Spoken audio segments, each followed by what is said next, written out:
Dicho ello, paso a presentar al primer expositor, Pablo Velázquez Cris.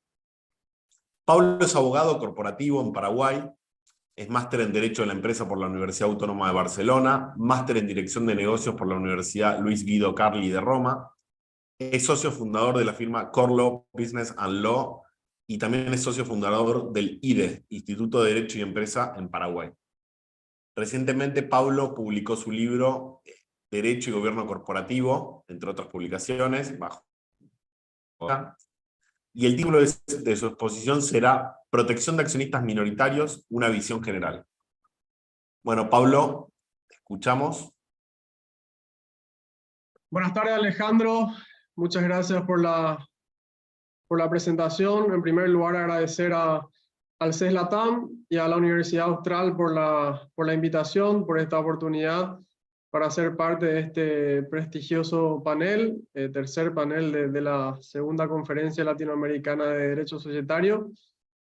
Me toca exponer sobre un tema muy interesante, pero más que interesante, delicado y desafiante. Por todo lo que vamos a hablar en este tercer panel, sin duda es un tema que merece que sea tratado como corresponde, que sea debatido, que no sea ignorado, independientemente de la posición que uno tenga sobre los accionistas minoritarios, si corresponde, si conviene, si es necesario, si amerita una protección especial o no, debatir sobre ellos, sobre las distintas situaciones que se pueden presentar y por sobre todas las cosas sobre cómo resolver los conflictos en el seno de las sociedades, en el seno de las empresas, es sumamente importante para todos los actores de la economía, ¿no? Como voy a mencionar seguidamente. A continuación voy a compartir la pantalla. Por favor me avisan si hay alguna cuestión que no se vea, ¿no? Bueno, en primer lugar, voy a explicar los principales puntos de la exposición. La situación actual en la TAM, las distintas posiciones actuales sobre el tema, sobre los accionistas minoritarios, qué debemos hacer con ellos, por qué, luego veremos, y cómo haremos aquello que decidamos, y en este punto en particular yo les voy a exponer mi posición en específico. Bueno, pasando rápidamente allá a la exposición y al desarrollo del tema. En primer lugar, rápidamente, ¿quiénes son? Evidentemente son socios que no pertenecen al grupo de control de las empresas y su voluntad está sometida a la de aquellos miembros que sí deciden sobre el destino de la sociedad. Entonces, son dueños de menos, en general, en la mayoría de los casos, del 50% de una compañía. Agrupa a todos los socios que posean conjunta o individualmente menos de la mitad de la participación, reitero, en la gran mayoría de los casos. Estos socios, o este grupo de socios, conviven, a pesar de ellos, con el principio de la mayoría, que es un principio, es uno de los principios concebidos por las sociedades de capital, que sencillamente, como su nombre lo dice que la voluntad social, la voluntad de la sociedad, se forma de acuerdo a la voluntad de la mayoría de los socios.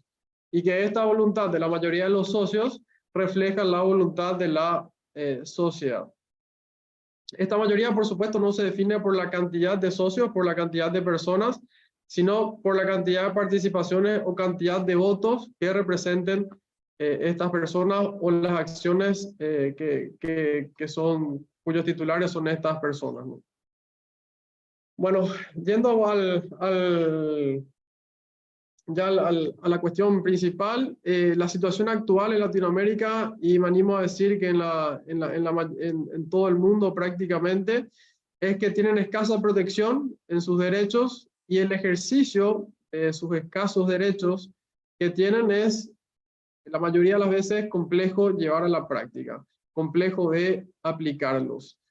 Y lastimosamente, por tanto, hay renuencia de participación de estos accionistas minoritarios en el capital de las empresas. ¿Y por qué? Porque no influyen en la administración y, por supuesto, porque tienen una escasa protección jurídica frente a distintas situaciones que se presentan frecuentemente en las sociedades, principalmente, pero existen otras también, como el self-dealing, ¿no?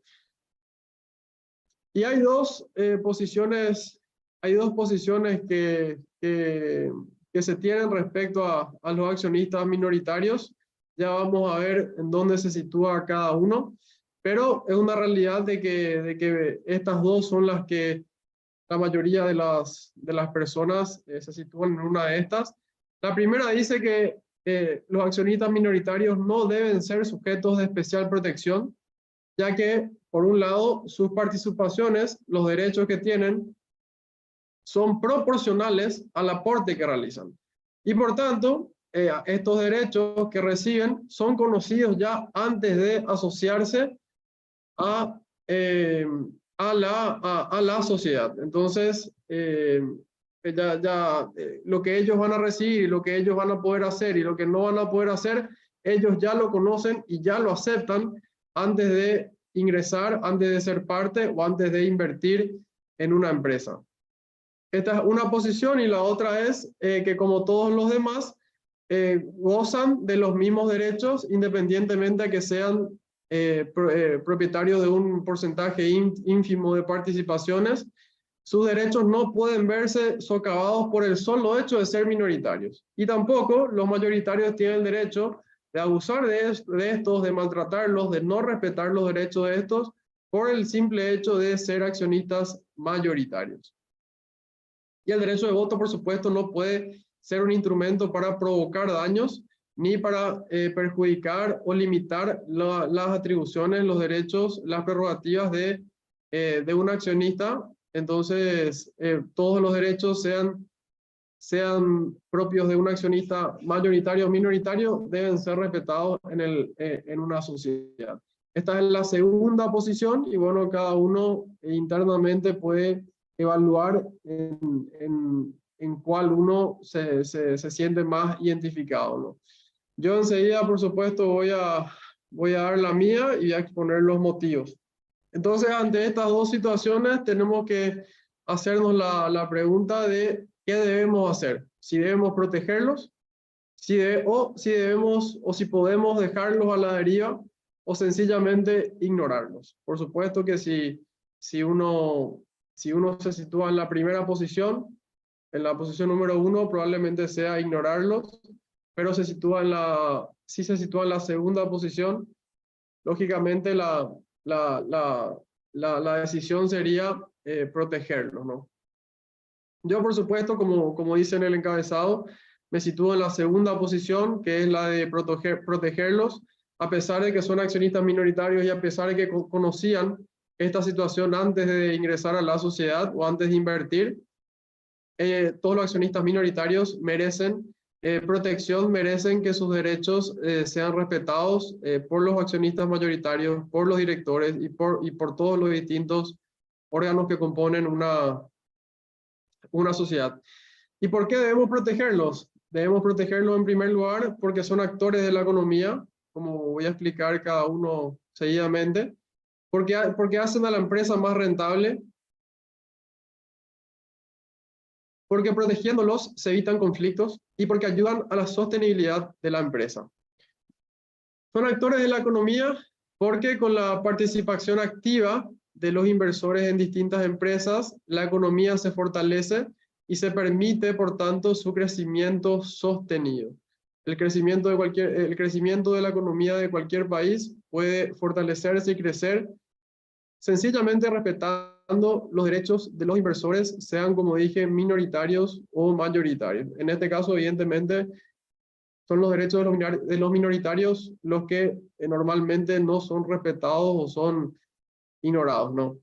El no respeto a los minoritarios afecta la reputación de la empresa y desalienta la inversión. Y como dijo José Mendoza, un colega colombiano a quien siempre escucho, que si no se respeta los derechos de los minoritarios y y los inversores se ven desalentados, no se ven motivados en invertir, sencillamente la sociedad perderá las sociedades de capital perderán una de sus principales funciones de servir como movilización del ahorro y de la capitalización. Obviamente todos retendrán sus ahorros y no querrán invertir y consecuentemente la economía se verá seriamente perjudicada y parte de la economía somos todos. No hay quien esté fuera de la economía de un país, tanto los inversores, los consumidores, el Estado mismo, los gobiernos o sencillamente cualquier persona se encuentra inmersa y afectada por lo que suceda en la economía. Entonces, corresponde, además en mi opinión, respetar los derechos de los minoritarios. ¿Por qué hacen a las empresas más rentables? Porque en un estudio, por ejemplo, de más de 5.000 empresas, se indicó que la fortaleza del gobierno corporativo, entre ellas la buena relación entre los mayoritarios y minoritarios, impacta positivamente, por supuesto, en el rendimiento de la empresa. Si no se respeta, obviamente, los activos, los precios de las acciones pueden ser más volátiles, se retribuyen con dividendos, por tanto, más bajos, y teniendo un fuerte esquema de gobierno corporativo, entre ellos la buena relación entre mayoritarios y minoritarios, se fortalece a una empresa y por tanto puede volverse más rentable. Se evita conflictos societarios. Hay tres principales conflictos dentro de una sociedad.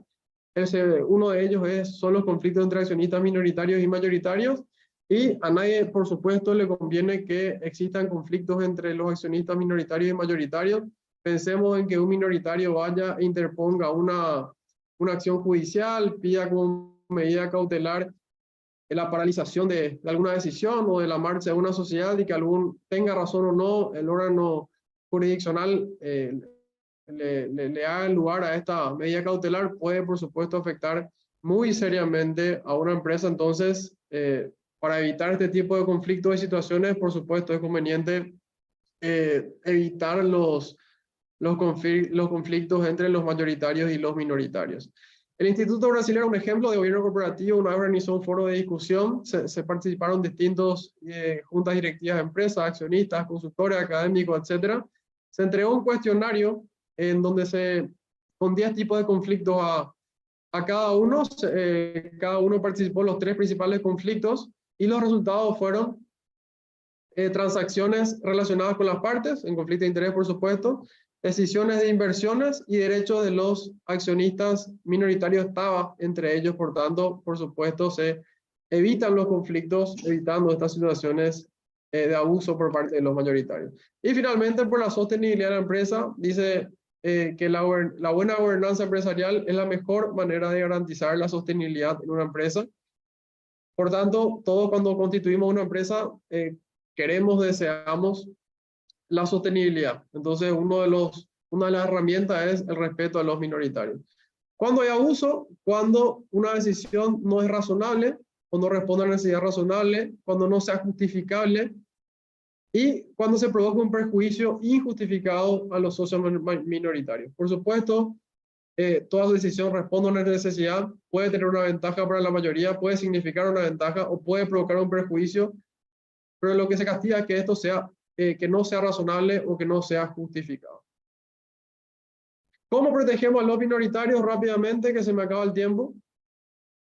Con acciones que permitan a los socios accionar contra el abuso, luego se expondrán, por ejemplo, la acción derivativa y otras. Incluir a las regulaciones el no respeto al interés social como motivo de impugnación.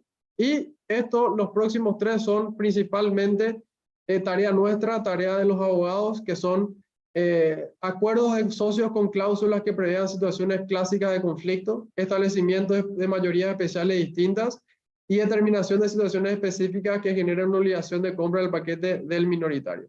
Las 2 primeras son un poco más complicadas, dependen ya de otros órganos, eventualmente de algunas cámaras de Congreso, de Parlamento, etc. Pero las tres últimas sí dependen ya de nosotros los abogados. Podemos asesorar y evitar nosotros asesorándole a nuestros clientes, realizando este tipo de diligencias para evitar estas situaciones que tanto, como dije, perjudican a los a los minoritarios. Alejandro, nuevamente te agradezco el tiempo, la invitación. Espero que haya sido de interés y haya sido aprovechado por los presentes. Muy interesante, Pablo, y muchas gracias por la puntualidad.